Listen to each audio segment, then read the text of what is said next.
Hi guys, welcome to match 21, season 16. We're coming to the back of this one off the win on Eichenwalde. And we are now today on Route 66, which I wouldn't say is one of my strongest maps, if I'm honest. But here we go. Now this turns out to be a pretty tough match, to be honest. So I was quite looking forward to kind of watching this one back and looking for some good takeaways. So straight off the bat, we've ended up with a double barrier tank, which, okay, not ideal, but it's better to get two barrier tanks than none, which we sometimes end up with. But we've also picked up the Mercy, so we are 2-2-2 here, which is okay. And I just hope maybe with two barriers on the payload, maybe actually they'll just really struggle to break it down. So whatever, we'll roll with this and see where it gets us.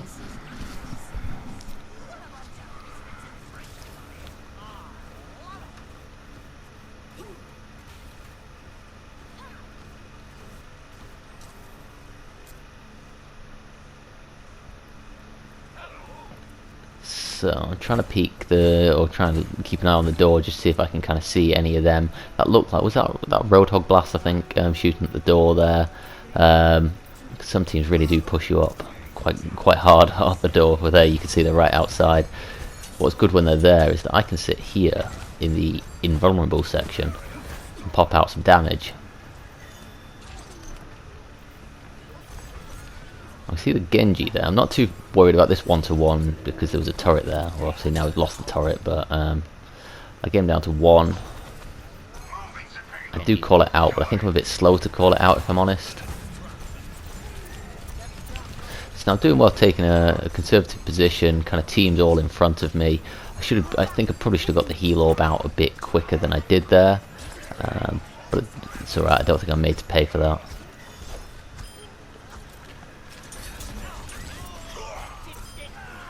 So we land some good kills, and we should be able to get this cart moving. So we're all grouping up on it, which is good. Got Bastion somewhere. I could hear the Bastion shooting, but I hadn't actually seen it yet. So I was a bit worried about where it was. So that's why I'm trying to nervously take cover behind the payload. We come around the corner. I still haven't seen it, so I can only presume that he's retreating. So I'm trying to stick kind of with the tanks. And the payload. I'm backing off there because I was taking a bit of fire. I mean, one of the things that's in my head, it's not necessarily one of the things that I'm fully focusing on, but I do want to reduce my number of deaths.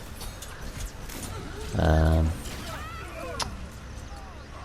said that just as I die. That was unfortunate. I guess I got closed down by the Genji. One of the good things there, I don't know how much it was intentional versus just how it turned out, is that when I was getting dived on, I was moving towards my tank. I was trying to get with them and dance with the shield. Now previously, one of the things that mistakes I've made is trying to just back away, almost separate myself from the team, just trying to come backwards and hope they don't chase me down. And I need to do better to rotate with my team. Torb gets caught out there with his back turned. This Genji turns out to have a pretty decent game, actually, or he's certainly a thorn in our side all game. So now I was trying to stick with the Orisa there, but she gets taken out. It looks like they've got at least 3 people in the gas station there, and I think that I took an unnecessary risk there, peeking that. I knew they were in there. Obviously, I didn't realise they had a full charge Zarya, but I should have been more cautious there, I think, and I should have just pulled back, wait to regroup with my team. It puts me a couple of seconds behind. Does it make the difference? Don't know, but obviously our Reinhardt and our Mercy have gone down at the start of this fight, which isn't great, especially given we're now into the last minute. So I can hear the Bastion ulting, and now there's someone behind me, so I bust out the ult, keep myself alive, and potentially negate the Bastion. Unfortunately, the grab then does come in afterwards. Not much I can do about that. I'm pretty happy with the timing of my Transcendence there. I think if I hadn't have popped it, I'd have been dead anyway, so it wouldn't have mattered. I do think I was able to potentially keep people alive, maybe through the Bastion ult. So okay, this is yeah, 25 seconds left. So it looked like it was over, but then Junkrat came up with a massive Riptire there, which took out 3 or 4 of them. They're obviously now rushing back, but we've got a great opportunity here. So I was taking up the high ground. Maybe should have stayed up there, although I am a bit exposed, so I'm happy jumping down here behind the shields. Yeah, one of the things that happened in there, which I didn't pick up before, was our Reinhardt swapped to... oh no, it wasn't. So who swapped to the... the Mercy swapped to Bastion, sorry. The Genji, I think he solo ulted me there with that Dragon Blade, but it also meant it was a bit of a C9 on his part, because we capped the points in the meantime. So I'm happy with that, I'll take that.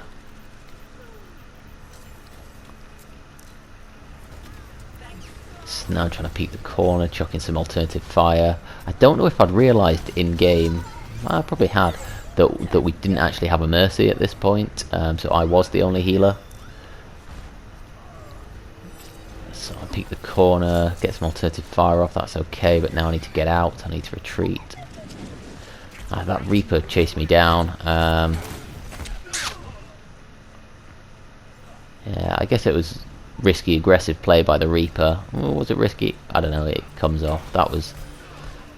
I don't think there was too much I could have done about that. Obviously, the only thing I'd have changed that I wouldn't have peeked the corner, but I don't know, there's only so passive I can be before I'm just not contributing.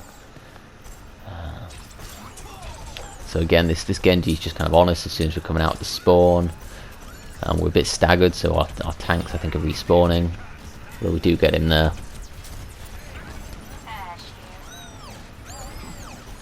No, I can't really see what was happening there, but I could just see they're ahead of us, blocking us off. So I was just chucking orbs in. You can hear their Bastion coming in with his ult, so we back off. I bust the Transcendence to try and keep us alive, and touch the payload. I think I was trying to heal two sets of team members there that were too spread out that I couldn't catch in one. And maybe would have been better just focusing on one. And then we do what I can there, get taken down there.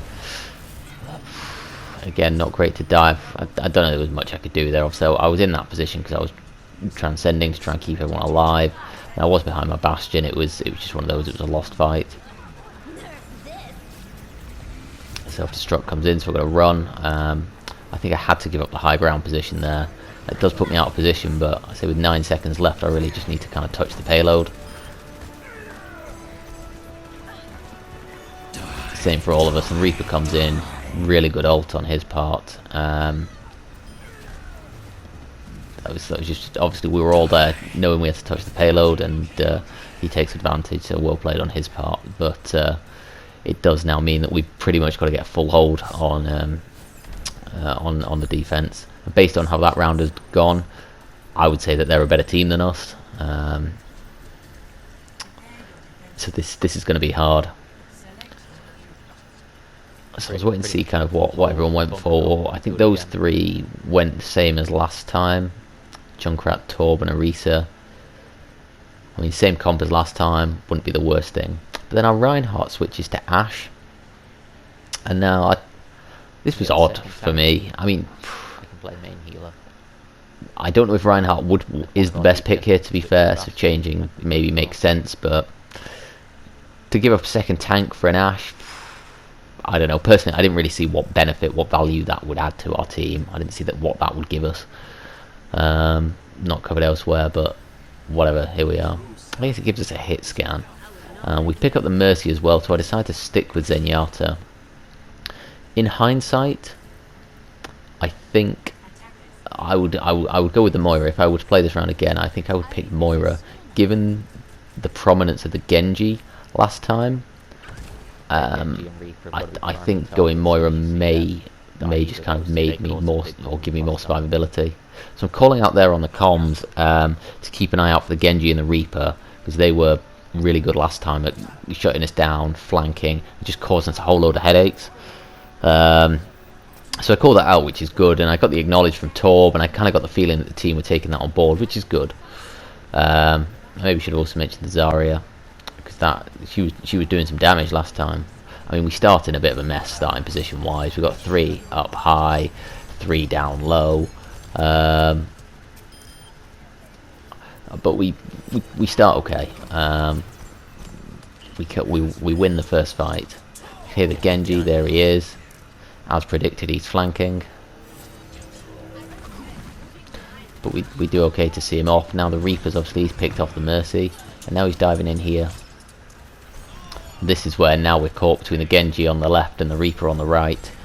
Behind the petrol station. So call out the Reaper's behind. I don't know where he is. He's gone around the other side. I think this Reaper's movement has been really good actually. He's been all over the place. Nightmare time down. And then we pretty much lose that first fight. So at this point I'm worrying. This could be it. This could be all over here. Again, I could have swapped a Moira here, but I am halfway to a Transcendence. Reap, even though he died there, he bought his team a few seconds while we were just being penned back.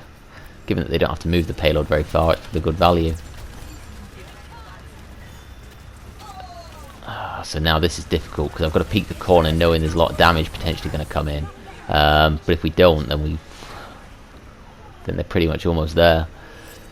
So the fight looked like it was going against us, so I came back here to try and contest the payload. Actually, it turned out it was going alright, but it does mean that I'm now not in a great position.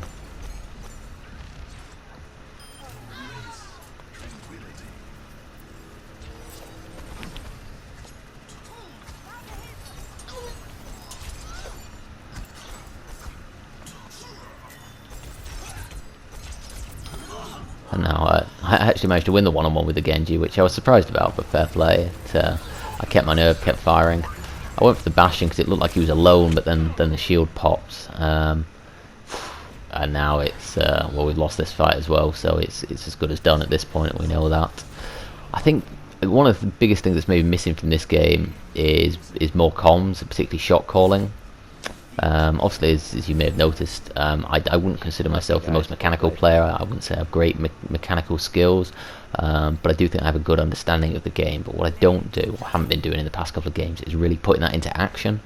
There were bits when I was calling out like the Genji and the Reaper, which was good, but I need to be calling out my discords more, doing a better job of trying to organise everyone, tracking ults and basically saying, you know, poke now, oh, let's combine these ults on the next fight, things like that.